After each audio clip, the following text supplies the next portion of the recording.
할렐루야. 아멘. 오늘 말씀의 제목은 사랑의 징계, 회복의 기일이라는 그런 말씀의 제목이 되겠습니다. 사랑하는 성도 여러분, 교회는 그리스도의 몸이며 하나님의 거룩한 성전이라고 성경에서 그렇게 말씀하고 있습니다. 그러나 때로는 교회 안에도 세상의 죄와 타락이 스며들어서 공동체를 흔들 때가 있습니다. 오늘 본문 고린도전서 5장은 바로 그러한 상황을 보여주고 있습니다. 바울은 교회 안에서 일어난 그 심각한 죄를 외면하지 않고 오히려 사랑의 마음으로 징계해야 될 그런 필요성을 강하게 강한 어조로 말하고 있는 겁니다. 징계는 단순한 그 어떤 배척, 정죄가 목적이 아닌 겁니다. 죄를 깨닫고 회복의 길로 돌아오게 하는 그런 하나님의 사랑의 한 도구인 것입니다. 지금은 은혜 시대이죠. 은혜 시대는 그 어떤 죄라도 금방 심판이 주어지지 않습니다. 징계는 있지만 마지막 때처럼 그러한 심판은 아닙니다. 언제든지 돌이키면 회복할 수 있는 길이 열려 있는 것입니다. 그래서 은혜 시대인 거죠. 오늘 말씀도 바로 그런 뜻에서 사도 바울은 강한 어조로 표현한 것입니다. 우리의 삶에도 때때로는 하나님의 징계가 찾아올 때가 있습니다. 그것은 우리를 무너뜨리려는 것이 아니라 다시 세우시려는 하나님의 깊은 그런 사랑의 표현인 것입니다. 오늘 말씀을 통해서 징계 속에 담긴 하나님의 사랑을 우리가 깨닫고 그 어떤 죄이든지 간에 거기서 머무는 것이 아니라 회복의 길로 나아가는 은혜와 축복의 길을 축원합니다. 고린도 교회는 우리가 잘 아다시피 여러 가지 문제가 많았던 그런 교회입니다. 이 세상에 많은 교회들이 세워졌는데 교회에서 일어날 수 있는 모든 문제의 종합 세트, 성경에서 종합 세트가 발생했던 교회가 바로 이 고린도 교회입니다. 파당 문제가 있었죠. 바울파, 아볼로파, 게바파, 예수파 해가지고 파당 문제가 있었던 교회입니다. 또 오늘 내용처럼 근친상 간의 문제가 있었던 교회예요. 또 성도 간의 소송 문제가 또 크게 부각이 됐습니다. 또 어떤 문제가 있으면 창녀와의 음행 문제가 또 드러났고요. 또 교회 안에서 각종 은사로 인한 갈등이 또 있고 은사를 받아도 또 갈등이 생깁니다. 그 중에 오늘 본문은 성경에서 가장 도덕적 타락의 그 죄 중에 하나를 담고 있는데 성도 중에 오늘 1절 보니까 성도 중에 있었던 일이 아비의 아내 즉 계모를 취해서 근친상간의 죄를 지었다는 그것도 단회성이 아니라 계속 진행되고 있는 상태를 표현해 주는 게 뭐예요? 취하였다라는 거죠. 취하였다는 거가 그렇게 말하고 있습니다. 이 뜻은 뭐예요? 지금 그렇게 취하여 살고 있다는 뜻이에요. 아버지의 첩이나 다른 여자를 아들이 취해서 살고 있는 것을 말하는 엄청난 그 음행의 죄 중에 죄인 거죠. 이런 음행은 사도 바울이 뭐라고 합니까? 이방인 중에서도 보지 못하는, 이방인 중에서도 없는 그런 죄라는 성경을 잘 알지 못하고 율법을 잘 알지 못하는 이방인 세상 사람들도 흔하지 않는 그런 죄를 지금 고린도 교회 안에서 지금 계속 버젓이 그런 사람이 신앙생활을 하고 있다는 것입니다. 이런 음행은 입에 담기도 민망할 그런 죄인 거죠. 어느 시대나. 그런데 더 큰 문제는 이런 상태가 계속 하면서 교회 안에서 신앙생활도 같이 하고 있다는 데 더 문제인 것입니다. 이 내용을 접하게 된 사도 바울은 충격 중에 충격을 받습니다. 그래서 강하게 질책을 하고 있는 거예요. 2절 같이 한번 읽어보겠습니다. 시작. 그리하고도 너희가 오히려 교만하여져서 어찌하여 통한 이유 의지 아니하고 그 일에 대한 자를 너희 중에서 물리치지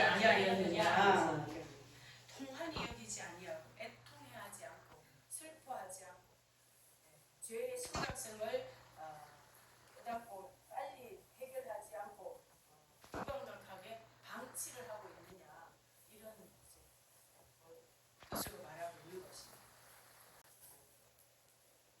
사도 바울이 이것이 교회의 가장 큰 문제라고 그렇게 지적한 그런 것은 교회가 해야 될 일을 하지 않고 있기 때문에 그렇다. 잘못된 것은 잘못된 거로 지적을 해야 되는데 그것을 묻어두고 없는 것처럼 그렇게 생활을 하고 있는데 더 문제가 있다는 거예요. 드러나지 않고 있을 때는 모르니까 어쩔 수가 없는 거죠. 그런데 그런 사람이 지금 교회에서 버젓이 신앙생활을 똑똑하게 하고 있다는 게 문제인 거죠. 그러면 교회에서는 어떻게 해야 됩니까? 적절한 징계를 통해서 회개할 수 있도록 조치를 취해야 하는 거예요. 사도 바울은 어떤 사람이에요? 율법으로 뼈가 굵은 사람이에요. 우리 말. 바리새파 중에 바리새파인 겁니다. 철저하게 율법으로 무장되고 훈련되고 교육받은 그런 바리새파 사람입니다. 레위기 18장 8절에 그 말씀이 늘 머리에 박혀있고 마음판에 새겨져 있는 거예요. 내 아비의 아내와 동침하지 말라. 이는 내 아비의 하체니라. 근친상간의 죄를 범하지 말라. 특히 아버지의 아내와 계모든 첩이든 간에 이런 성적 범죄를 저지르는 것은 아버지의 권위와 가정을 더럽히는 것뿐만 아니라 공동체를 무너뜨리는 그런 위험성이 있기 때문에 율법에서도 금지하지만 일반 사회에서도 흔하지 않는 그런 도덕적인 그런 죄가 교회 안에서 버젓이 이루어지고 있다는 겁니다. 이런 말은 오늘 이 시대도 악하지만 어쨌든 입에 담기 민망한 그런 내용이에요. 그래서 설교자들이 가장 꺼리는 본문이 오늘 이런 본문입니다. 유명한 분들은 이런 설교 다 피해요. 안 유명한 사람이 하는 거지. 왜요? 하나님께서 주시니까 어쩔 수 없이 하는 순종하는 마음으로 할 수밖에 없는 거예요. 유명을 지킬 일이 없으니까 그런 거죠. 이와 비슷한 내용이 창세기에서도 나타나는데요. 야곱의 12아들 중에 르우벤, 장자였던 르우벤이 아버지 야곱의 첩 빌하와 근친상간의 죄를 범합니다. 이를 알게 된 야곱이 죽음을 앞두고 12아들을 불러서 축복을 하게 되는데 이때 보면은 르우벤 장자권이 박탈됐다, 배제됐다는 것을 알 수가 있습니다. 창세기 49장 4절에 너는 물의 끓음 같았으니 너는 탁월하지 못하리니 내가 아버지의 침상에 올라 더럽혔으리로다. 이것이 물의 끓음 같았으니는 르우벤의 성격을 표현해주는 그런 말입니다. 그의 충동적인 그런 성향을 이제 의미하고 있는 거예요. 물이 끓어서 넘치는 것처럼 절제하지 못한 탓에 이제 장자가 받은 그 축복권에서 박탈되었다는 것을 표현해 주는 겁니다. 그 후에 르우벤은 장자의 명분을 잃고 그 후손도 특별하게 귀하게 쓰임받는 부분이 나오지 않습니다. 고대 시대 때 장자는 다른 형제들보다 2배의 축복을 받는 그런 특권이 있었습니다. 우리 조선 시대나 우리나라도 그랬잖아요. 요즘 장자, 딸 이런 거 별로 구별 없지만은 제가 어렸을 때도 그랬어요. 장자의 그 어떤 특권이 이 집안에 굉장히 중요한 그런 위치였습니다. 부모로부터 그 모든 것들을 이제 물려받는 거예요. 유대인들도 마찬가지 고대 시대 때도 그랬던 것입니다. 아버지의 권위를 이어받아서 가족, 가문을 이끄는 그런 어떤 제사장적인 그런 위치였습니다. 유대인들이 모이면은 그 제사장처럼 아버지 가장이 그걸 했는데 이 장자가 그것을 물려받았다는 거죠. 그리고 축복도 2배로 받는 다른 자녀들보다 2배로 받습니다. 그런데 르우벤은 근친상간의 죄로 장자의 특권이 누구에게로 넘기겠어요? 요셉에게. 요셉에게로 넘어갔음을 볼 수가 있는데요.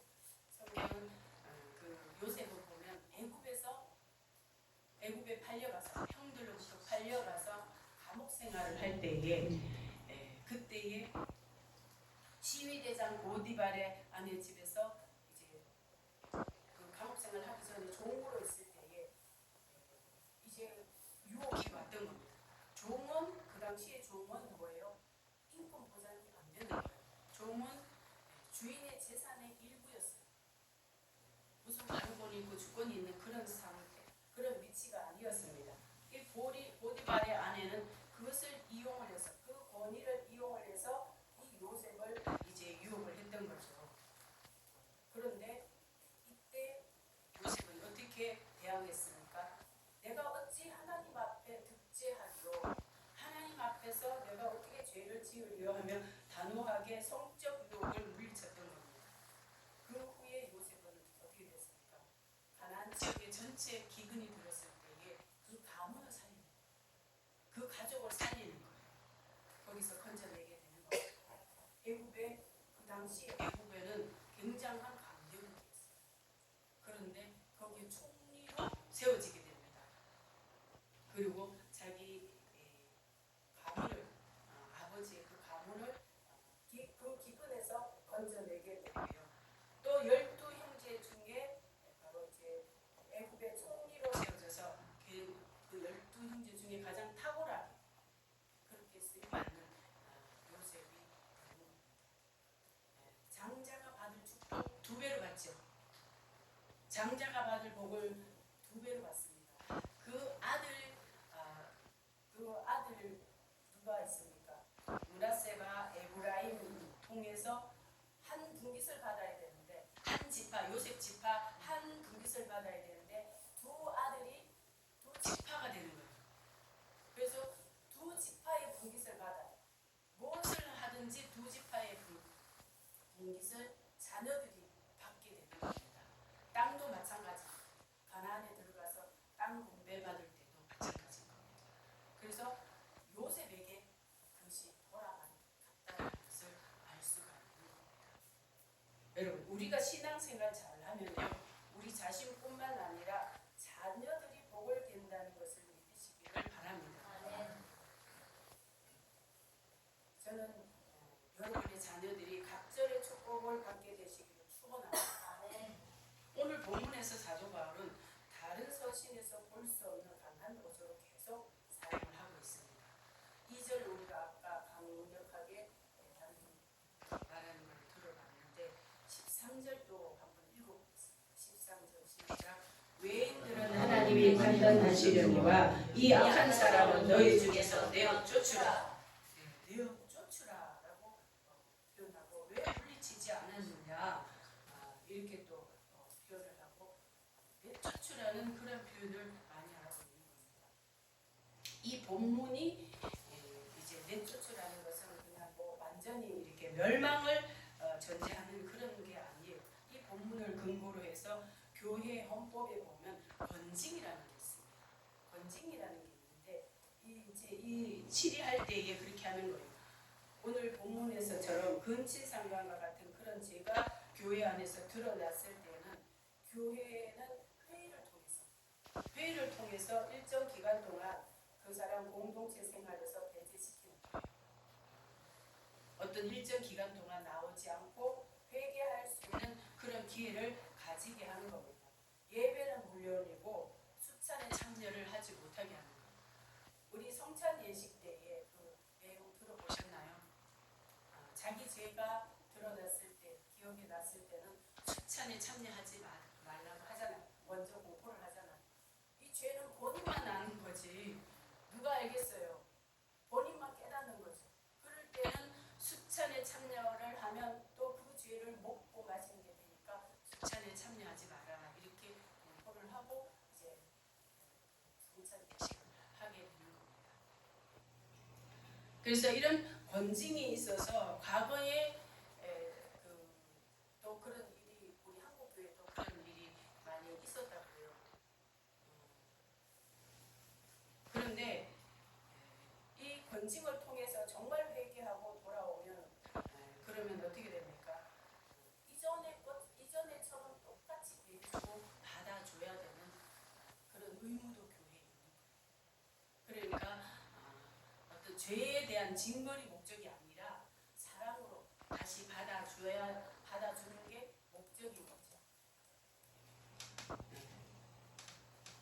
제가 평신도 때 다니던 교회에서 저는 몰랐어요. 몰랐는데 굉장히 바쁠 때였는데 제자 훈련을 이제 네 명이 받았어요. 1기 때에 2명이 받고 2기 우리 제가 2기였는데 2기 때에 4명이 받았어요. 그때 이제 우리 한 200여 명, 그 무렵은 한 100여 명 됐어요. 그런데 2기를 받고 났는데 그리고 이제 교회 내에 이제 깊이 이제 관여할 그런 형편이 아니어서 좀 바빴기 때문에 그런데 다른 교회에서 막 이렇게 막 오는 그런 성도들이 많았는데 그 성도 여자 성도들 중에 문제를 막 여기저기 다니면서 문제를 일으켰나 그 목사님이 제자 훈련 받았으니까 4명을 불러놓고 그 4명 중에 한 명이 그랬던 거예요. 그래서 수찬에 참여하지 못하게 하셨어요. 수찬에 참여하지 못하게. 저는 이유를 모르니까 막 새벽 기도를 하는데 막 펑펑 울었죠. 엄청 울었던 거예요. 성찬할 때도 제가 참여하지 않으면서 많이 울었던 거예요. 근데 내용을 보니까 여기저기 다니면서 문제를 일으켜서 이제 성도 간에 사이를 이간질을 하고 목사님의 입장에서 볼 때는 굉장히 심각한 교회를 이제 뭐라고 해야 되나요? 이간질해서 나눌 수 있을 정도로 심각한 일이 있었던 거예요. 근데 우리는 제자 훈련 받은 그 이기생이라는 것 때문에 저는 또 수찬에 참여하지 못하게 기억이 나요. 근데 다른 교회에서 그런 게 없어요. 옛날에는 있었다고요. 옛날에 왜 있었냐면 그때 교회가 드물게 있었기 때문에 그런 걸 통해 가지고 굉장히 힘든 거죠. 외로운 거죠. 그런 걸 통해서 뭐예요? 회개를 하게 되는, 회개를 시키고자 하는 그런 목적이 있는 거예요. 그런데 요즘은 교회가 워낙 많다 보니까 그런 게 드러나면 도피해버릴 수가 더 많은 거예요. 도피해버리는 거예요. 그러니까는 이 권징이 사라진 지가 오래 한국교회에서 권징이 사라진 지가 오래되는 거예요. 오히려 이런 말씀조차도 강대상에서 주일 설교에는 다루지 않는 게 오히려 한국교회가 된 것입니다. 그래서 사도 바울은 이걸 심각성을 깨닫고 어떻게 합니까? 3절 4절에 보면 나오는데 3절 4절 같이 한번 읽어보겠습니다. 시작. 내가 실로 몸으로는 떠나 있으나 영으로는 함께 있어서 거기 있는 것 같이 이 일 행할 자를 이미 판단하였노라. 주 예수의 이름으로 너희가 내 영과 함께 모여서 우리 주 예수의 능력으로 이런 자를 사단에게 내어주었으니 이는 육신은 멸하고 영은 주 예수의 날에 구원을 얻게 하려 함이라. 아멘. 육신을 멸한다는 것보다는 멸망시키는 그것이 아니라 이런데 이제 나아가서 공동체 생활에서 배제돼서 보통 나가게 돼요. 그걸 통해서 뭐예요? 철저하게 깨닫고 회개하고 돌아와서 영혼 구원이 중요한 거잖아요. 우리의 궁극적인 목적은 뭐예요? 영혼 구원이 있는 거잖아요. 그러니까 영혼 구원을 얻게 하기 위해서 때로는 징계를 하라는 드러난 그러한 죄는 여러 공동체 앞에서 징계를 하라는 거예요. 그럴 때에 회복할 수 있는 그런 기회가 오는 거지 무조건 덮어주는 게 그것이 사랑이 아니라는 거예요. 사도 바울이 이 내용을 들었을 당시 에베소 교회에서 목회할 때였습니다. 비록 몸은 떠나 있지만 교회의 절차에 그래서 그 절차를 다 밟을 수는 없지만 이미 판단했다는 것은 결정을 했다는 거예요. 권징을 결정을 했다라는 그런 뜻인 겁니다. 그러니까 거기에 따라서 너희들이 적절하게 조치를 취하라 이런 뜻으로 편지를 한 겁니다. 그러면서 6절과 7절, 8절 이제 누룩에 대한 그 비유를 말을 하고 있는 겁니다. 누룩은 뭐예요? 죄를 상징을 하는 거예요. 누룩이 들어가서 똥똥에 들어가면 푹푹게 하잖아요. 근데 이 죄를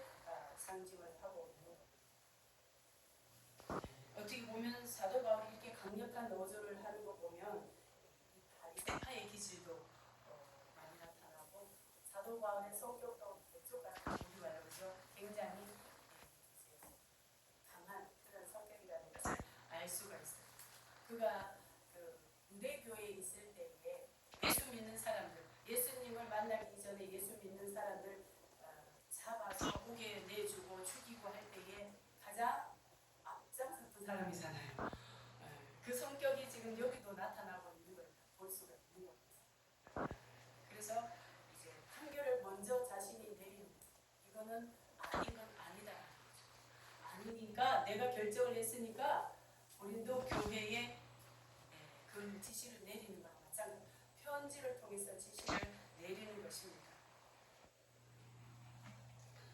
이것은 그 사람을 멸하는 것이 목적이 아니라 철저하게 죄를 깨닫고 돌이켜서 개인도 살고 가정도 살고 교회도 살고 그래야 된다.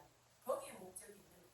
그래서 하나님의 사랑의 징계를 들게 되는 것입니다. 7절 우리 같이 한번 읽어보겠습니다. 시작. 너희는 누룩 없는 자인데 새 덩어리가 되기 위하여 묵은 누룩을 내려버리라. 우리의 유월절이란 곧 그리스도께서 희생이 되셨느니라. 너희는 누룩 없는 자인데 그랬습니다. 누룩은 죄를 상징한다 그랬죠. 고린도 교회 성도들이 성령 체험을 다 했어요. 많이 했습니다. 그래서 은사를 받아서 은사 때문에 갈등이 있었잖아요. 성령 체험을 했음에도 불구하고 여전히 몸은 어떻게 해요? 죄의 습성에 물들어서 아직 거룩하게 구별되게 살지 못하고 있는 그런 모습인 겁니다. 초신자가 아닌 거예요. 성령 체험을 다 했는데도 불구하고 그런데도 삶이 변화가 되지 않았다. 그걸 지금 지적을 하고 있는 거예요. 여러분, 우리가 속사람이 변한다 할지라도 겉사람의 삶이 변화가 되지 않으면 여전히 뭐예요? 여전히 재관되어 있는 거라고 말씀해주고 있습니다. 그래서 새 덩어리가 되기 위해서 새 사람으로 거듭나기 위해서 또 거듭났는데 거룩한 백성으로 이제 변화되기 위해서 삶이 변화되기 위해서는 먼저 구별된 삶을 같이 살아야 된다는 거예요. 그래서 야고보서 기자가 뭐라 그랬습니까? 행동이 없는 믿음은 죽은 믿음이다 그랬어요. 그런데 지금 고린도 교회 성도 중에 그가 죄악의 습관된 과거 죄악의 습관된 그 부패한 삶을 지금 여전히 살고 있다는 거예요. 이것은 공동체 전체를 무너뜨릴 수 있는 위험성이 있기 때문에 사도 바울이 굉장히 강력한 어조를 쓰고 있다는 것을 알 수가 있습니다. 이 묵은 누룩이 바로 옛 죄성, 부패, 타락 그런 습관들을 말을 하고 있는 겁니다. 그리고 8절에 보면 8절도 한번 읽어보겠습니다. 시작. 그러므로 우리가 명절을 지키되 묵은 누룩으로 말고 계약하고 악독한 누룩으로 말고 오직 순전함과 진실함에 누룩 없는 떡으로 하자 그랬습니다. 당시 6월절에는 누룩이 들어가지 않는 그런 떡을 먹기 위해서 집안에 누룩을 제거하는 그런 기간이 한 달 전부터 있어요. 한 달 전. 아주 대청소를 그때 합니다. 우리는 봄에 주로 하죠. 대청소를. 봄에 하는데 유대인들은 6월절을 앞두고 한 달 전서부터 하는 거예요. 이때 대청소하기 때문에 쓸만한 장롱, 소파, 집안 살림이 이때 다 나오는데 바꾸는 교체하는 기간이 이 기간이라는 것입니다. 이렇게 대청소할 때 우리가 무슨 누룩을 누가 그렇게 쓰나 이렇게 생각하기 쉽잖아요. 그런데 보니까 꽤 많더라고요. 과자, 음식, 우리가 사오는 거 그런 음식 안에는 알게 모르게 이런 부풀게 하는 게 거의 다 들어가요. 이런 것들을 제거를 하는데 우리 보이는 데만 제거하는 것이 아니라 그런 게 아이들이 있는 집에는 장롱 밑으로 들어갈 수 있잖아요. 그런 것까지 완전히 제거를 하고 집안에 완전히 제거를 하기 때문에 이건 보통 일이 아닌 거예요. 그래서 대청소를 한 달 전부터 한다는 거예요.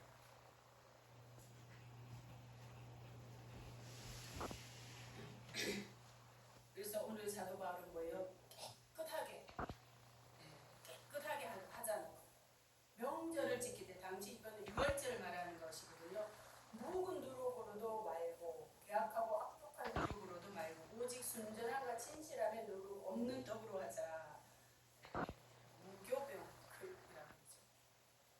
순전함과 진실함. 이거는 뭐예요? 깨끗한 마음, 거룩한 삶 같이 하나님께 드리자 이런 뜻인 겁니다. 사도 바울은 단순히 죄를 버리는 것에 그치지 않고 그리스도 안에서 새롭게 태어난 사람으로 삶의 전체가 변화되고 깨끗하고 순전한 모습으로 사는 그 자체를 이제 하나님께 드리자 이런 뜻인 거예요. 우리가 그리스도인이 되었다고 해서 완전한 상태는 아니잖아요. 우리가 모르고 짓는 죄도 있는데 이렇게 드러난 버젓이 드러난 죄 이런 거는 철저하게 교회에서 해결을 해야 된다 이런 뜻입니다. 이것은 고린도 교회의 특성 때문에 사도 바울은 더 다른 서신에 비해서 강한 곳으로 하는 것. 고린도는 지역적으로 매우 혼탁한 곳에 세워진 교회입니다. 로마 제국 중에서 네 번째 큰 도시입니다. 상록 문화의 중심지였는데 이런 지역이 바로 심각한 도덕적 타락이 심각했던 지역이고 우상 숭배도 만연했던 그런 지역인 겁니다. 그러다 보니까 오랜 세월 그렇게 살다 보니까 죄에 대해서 둔감한 거예요. 무딘 거예요. 왜? 생활화가 되어 있기 때문에.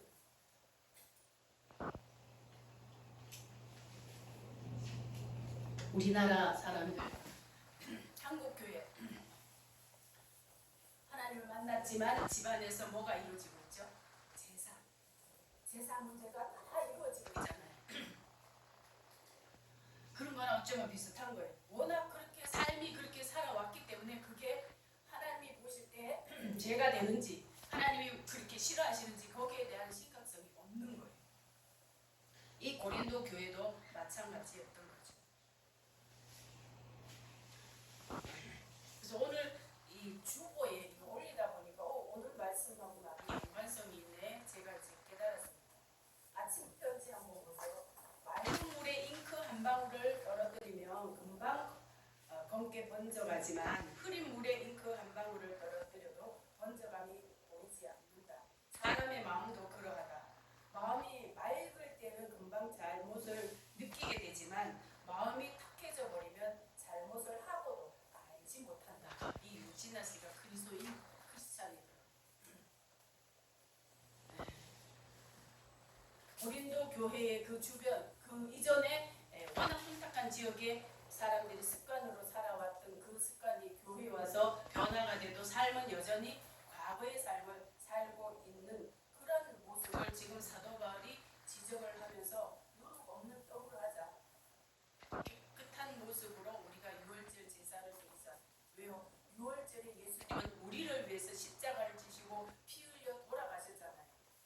그런데 여전히 죄 가운데 있는 모습으로 과거의 모습으로 그대로 교회가 유월절을 지켜서 되겠느냐 이런 어떤 뜻인 것입니다.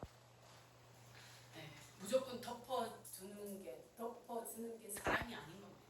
그것은 죄가 점점 더 커져서 나중에는 붙잡을 수 없는 그런 상황에까지 이르게 하기 때문에 그렇습니다. 죄는 점진성이 있다고 했죠. 자라는 특성이 있는 겁니다. 바늘도둑이 소도둑이 되는 거예요. 그래서 사도 바울은 이런 것들을 교회에서 빨리 그 징계를 할 건 하고 교회에서 공동체가 다 섞기 전에 다 부패되기 전에 빨리 이것을 조치를 취하라 이런 뜻에서 강력한 어조로 사용을 하고 있는 것을 보게 되는 것입니다. 이스라엘 백성들이 광야 생활을 할 때에 여러 가지 많은 죄 지었지만 그 중에서 하나님께서 크게 징벌하셨던 그런 죄들이 있는데 그게 바로 뭐였습니까? 금송아지를 통해서 우상 숭배, 불순종의 죄, 이 가나안 땅 탐지하고 와서 불순종했던 그 죄. 그 다음에 하나님의 권위에 도전했던 그 제사장직의 권위에 도전했던 고라, 다담, 아비람 이런 사람들. 그 다음에 모압 여인들과 음행했던 그 음행의 죄. 이 몇 가지 죄, 여기에는 하나님께서 크게 진노를 하시고 이때 많은 사람들이 죽었어요. 물론 노환으로 질병으로 죽은 사람도 있었겠지만 그건 성경에 기록이 안 됐지만 이런 죄로 인해서 하나님께서 명이라는 그런 장정 60만 명을 광야 생활 동안에 다 쓸어엎었어요. 그 죄 때 가장 많이 하나님께서 쓸어엎으셨습니다. 그만큼 심각한 죄이기 때문입니다.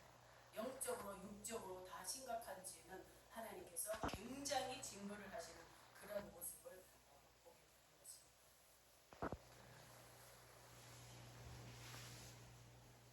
구약시대의 광야 생활은 오늘날 교회 생활이라고 성경은 말씀해주고 있는 겁니다.